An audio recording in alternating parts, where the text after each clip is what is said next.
আসসালামু আলাইকুম, কেমন আছেন সবাই? তো আজকে আমার বাচ্চা স্কুলে যাবে, তো টিফিনে আমি সবসময় আর কি মানে ভাজা পোড়াটা খুবই কম দিই, অন্য কিছু দিই।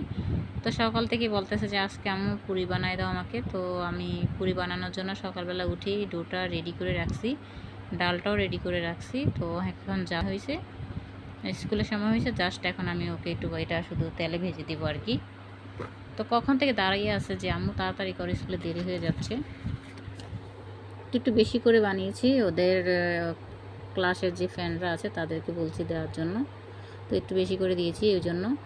তো ও আবার বেশি নিতে চাচ্ছে না, তো আমি বললাম যে যতটুকুই মানে টিফিন বক্সে হয় ততটুকুই নিয়ে যাও।